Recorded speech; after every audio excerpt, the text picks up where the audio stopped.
Hello, it's Coy, and welcome to the Eclectic Cottage. I am so glad you're here. I'm sitting at the art room table. I'm kind of spreading out here and preparing to make a little bit of a mess. I'm not sure exactly what's going to go on here, but I do know that there are some pages in my journal that I would like to make less white. There's these big giant pages so that I can continue working on them. Okay, we've already done quite a bit, but I think I'm going to take this one.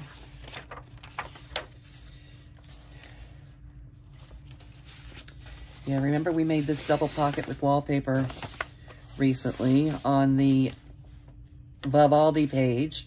We kept Vivaldi, but it's looking a little bit sparse. It's not white, it's a nice cream color, but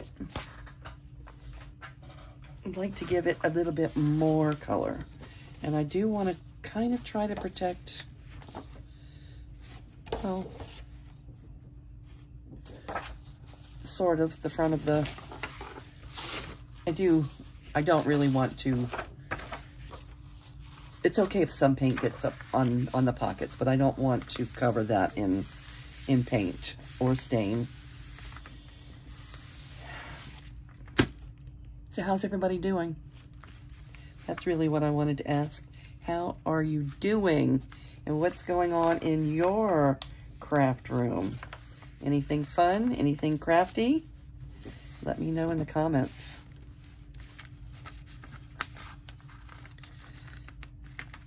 All right, this page is feeling awful crooked about right now, but that's okay. A junk journal, right? A junkety junk journal. Huh. Oh boy, I took my scissors and my art glitter glue to my daughter's house last night. So it is in the other room. That could cause a thing. Not my only scissors, not my only glue, but my favorite scissors and my favorite glue. Went last night to Angie's house. She is not quite settled in. Remember she moved back a few weeks ago from Jacksonville, Florida, back to Louisiana. We're in Leesville, Louisiana. And she's not fully settled in yet, but she is working on it. And we had dinner and played cards and had a fun kind of night.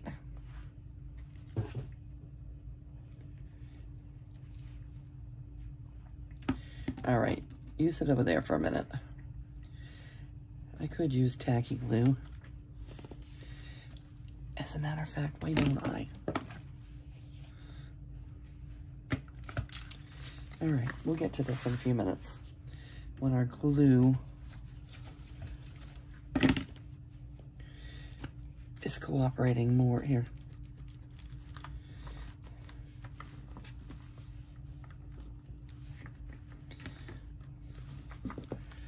Art, I miss you, Art.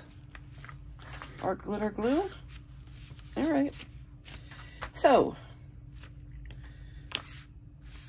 Antonio Vivaldi. I am in the mood to give him some of my favorite colors. And we do have some here.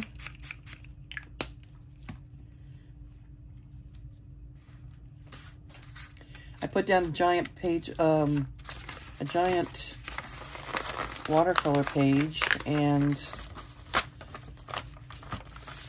shelf liner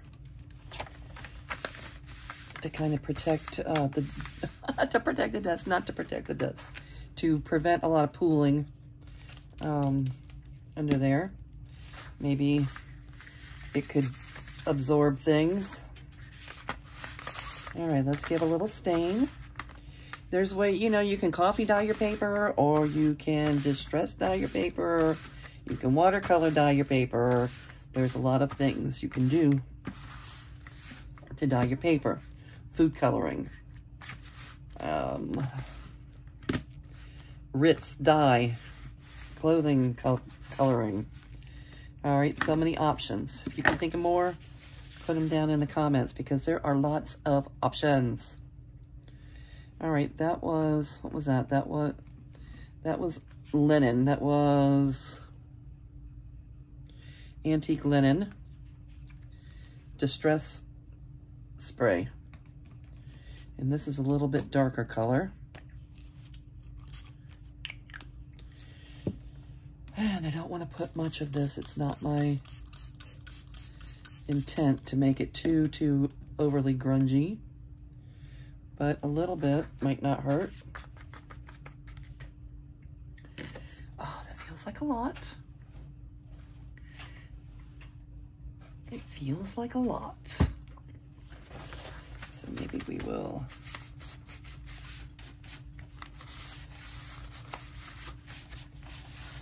All right. So now we're a little bit less white, right?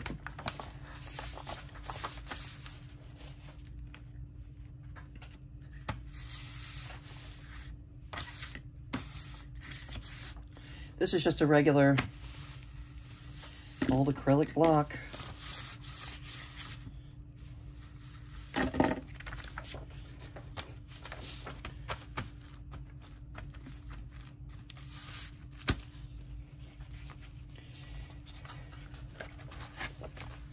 I do kind of want to keep this here just to prevent over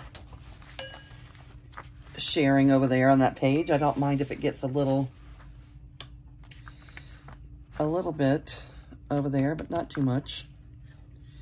And how about a little, these are my two favorite colors for using on the jelly plate or using, it's, you know, golden colors. One's quinacridone nickel Ozo gold, and the other's the green gold. They're both fairly translucent. You can tell by looking on the little sign here that they're translucent. You can also tell by using it. Okay, and let's water it down just a bit.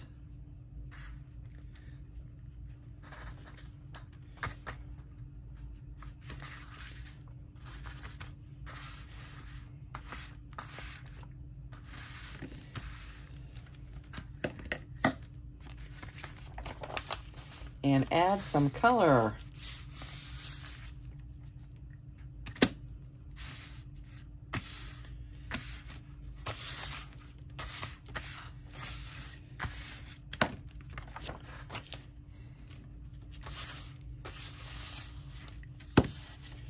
All right, that's a lot of green. How about a little Ozo? Ozo gold. We won't put a lot, we'll put a little. We'll start with a little.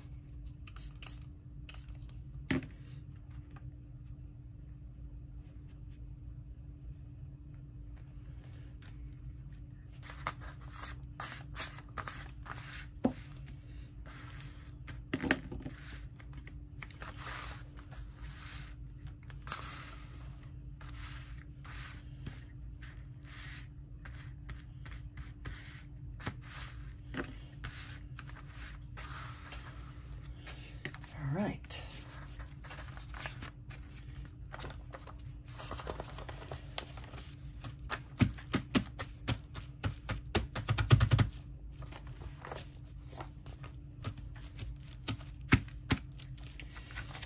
All right, not too damp yet. I know a lot of people really dislike the word damp, so I'll try not to say it too often.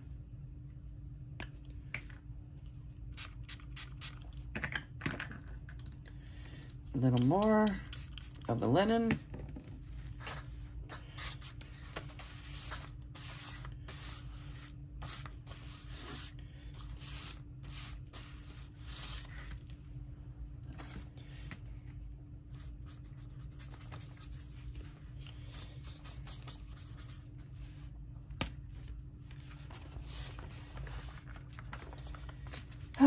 I thought about doing a full outdoor avocado dyeing, coffee dyeing session outdoors. It is so stinking hot. It's been like 106. Yesterday when I woke up, they said it was going to be, Alexa said it was going to be 109 degrees.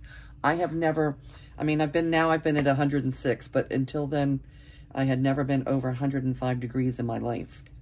So 109 just sounded awful. It only got to 107. So we will take those extra two degrees. 107, I guess, has to be a little bit better than 109. I guess.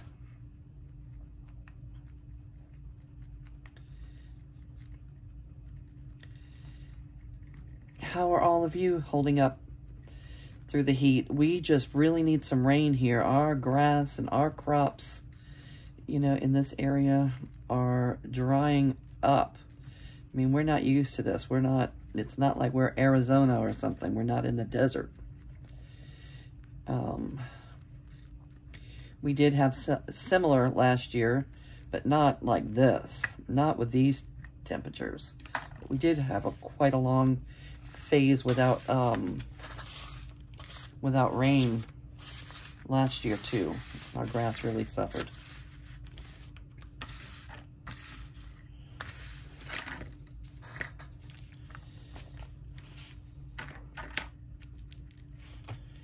Okay. I do have some tea. I don't keep a lot of water in the art room, but I did have a little tea. I was thinking about, I just put it in the Ziploc bag with a little water. And it's a big tea bag, I don't want to use a lot. It's a big iced tea bag, Louisiana.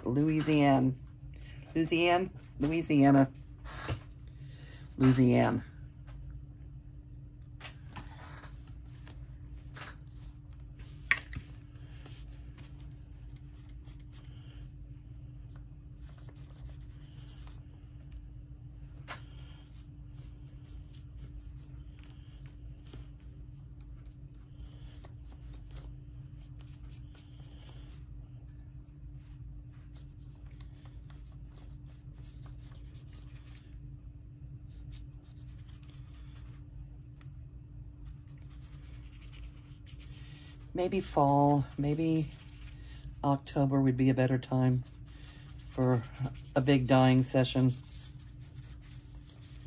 I don't want to die dyeing my papers. Right, Louise?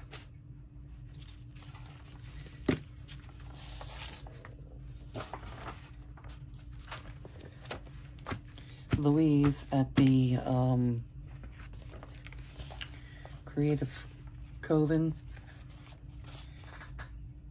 the Crafty Coven. Louise at the Crafty Coven. She is going through some, you know, some journaling prompts, and she's doing dyeing paper this 2 weeks.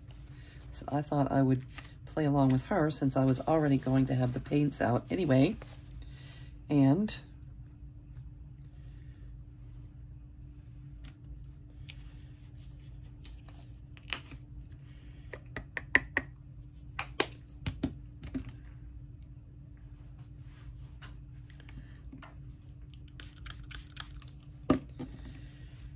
let's see if we can add some splatters, some green splatters. This is not the best splatter brush. Do I have a splatter brush close by?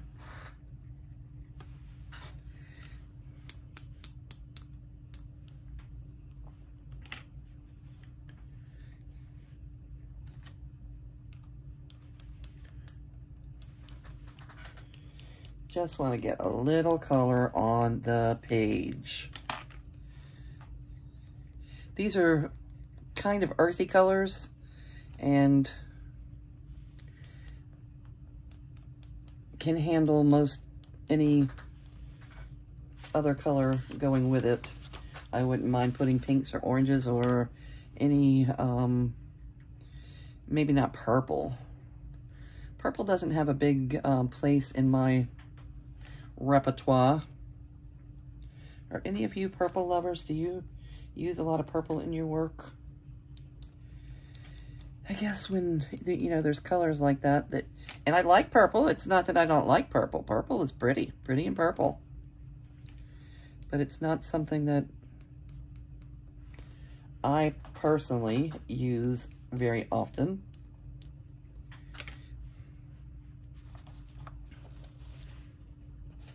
All right, that might take more than a minute to dry.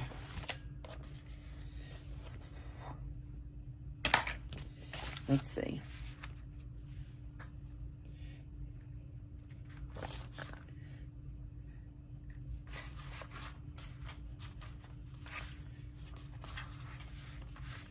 I'm wanting to do a little mixed media work in here somewhere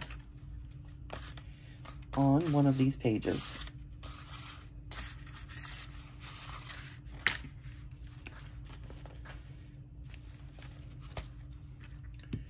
Using my favorite colors. All right, I'm gonna put it on pause and dry a little bit. Okay, and we're pretty dry here. All right, without digging too far and pulling out mark making tools, I thought I would do a little mark making with some things that are really like close at hand. All right, let's see what we have. We could do a little of this is magenta. I think magenta might be a little surprise color in there. But I don't want a lot. Let me decide a little at a time how heavy we're going to go with the magenta. This is just a skewer that I use for, I don't know, for whatever happens on my desk. Whatever needs to be stirred and it just keeps building up that tip. I don't know.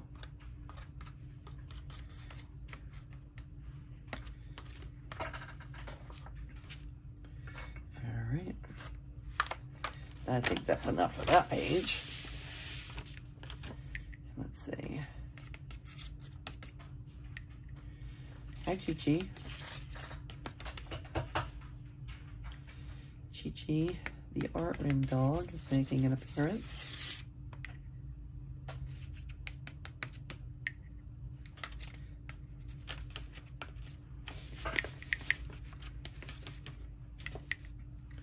Just a few little splashes, a little marks will do. A little dab will do ya. That was a very small amount, and it has gone a very long way. How about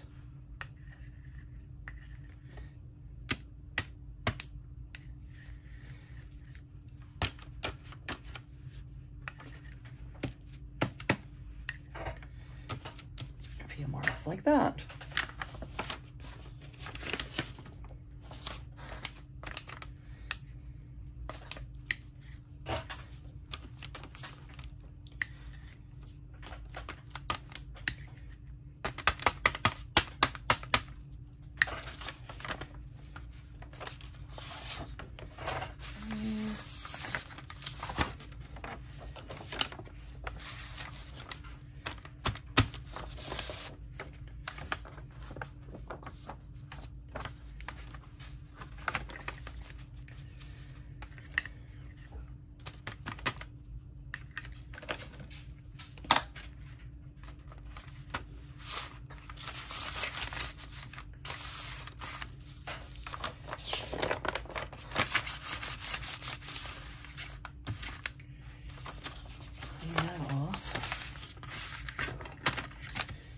I think I will do one or two larger marks here and there, but I still don't want a lot of it.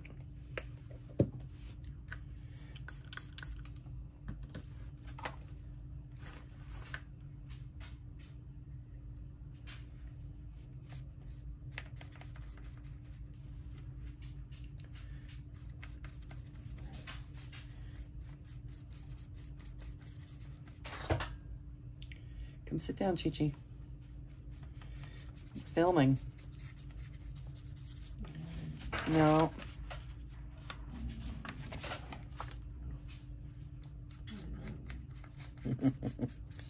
She's trying to tell me something. Come sit. Come sit down.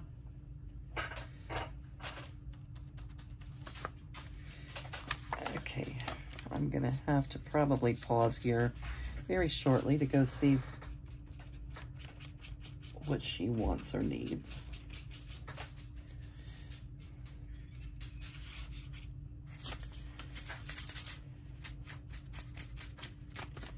Okay, this adds a little color to the page, a jumping off spot for whatever comes next.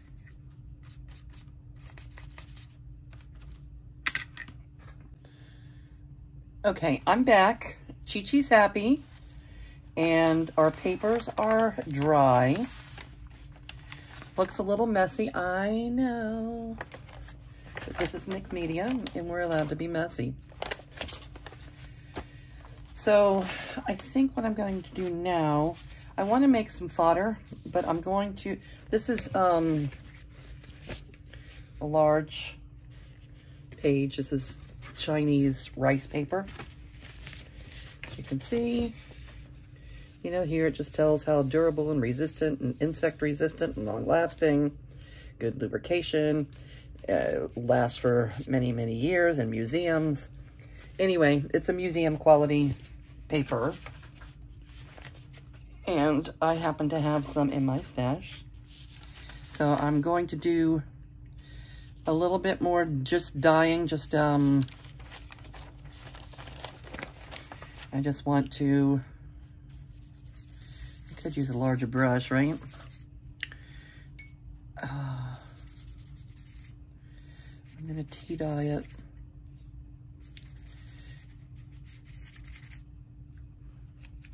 And then I want to do some actual mark making on this paper, but I think that's going to be a separate video. This is not the brush we're using. Well, maybe it is. I guess it is for now.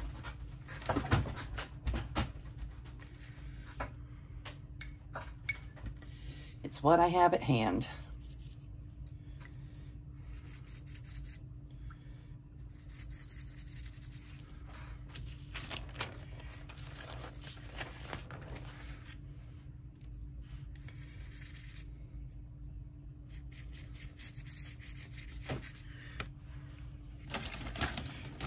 This helps at all.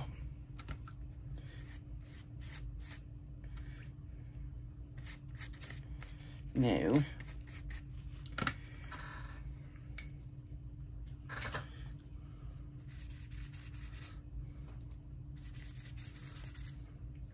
I wasn't really prepared for brushing.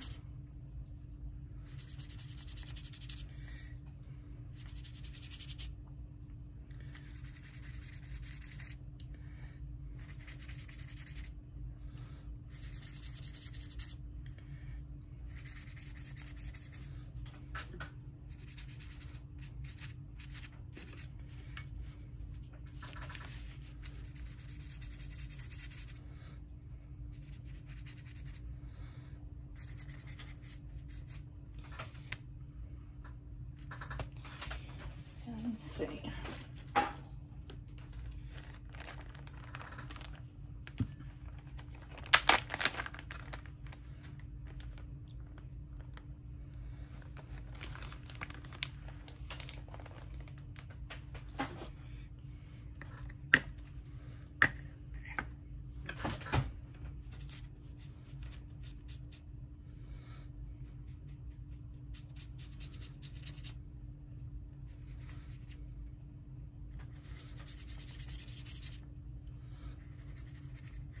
I would suggest if you're planning on doing something like this at home that you use a larger brush.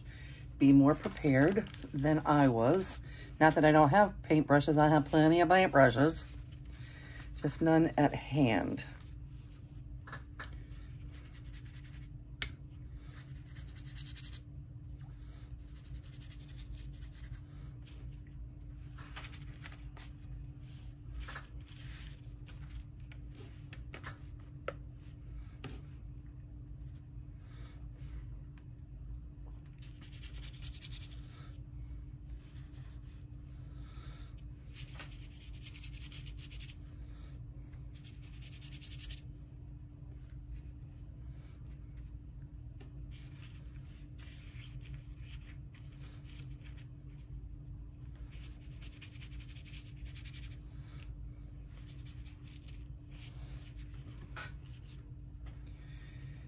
Okay.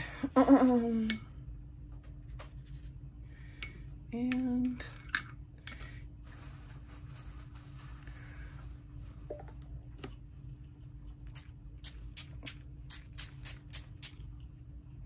this is the antique linen.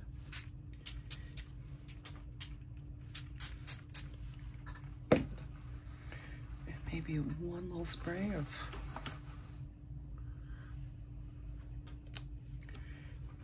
I don't want a lot of those for sure.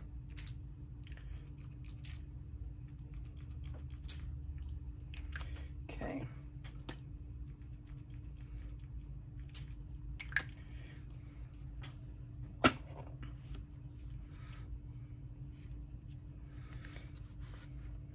That walnut's a little more grungy than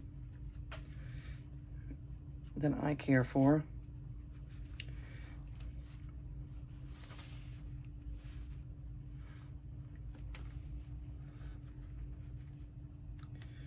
Okay, I'm going to go ahead and let that dry and call it a wrap here for now. And I thank you all for being here with me today. I'm gonna say goodbye for now, and I will be back with a mixed media. Maybe we'll be doing some mark making and such to make some fodder, some collage fodder.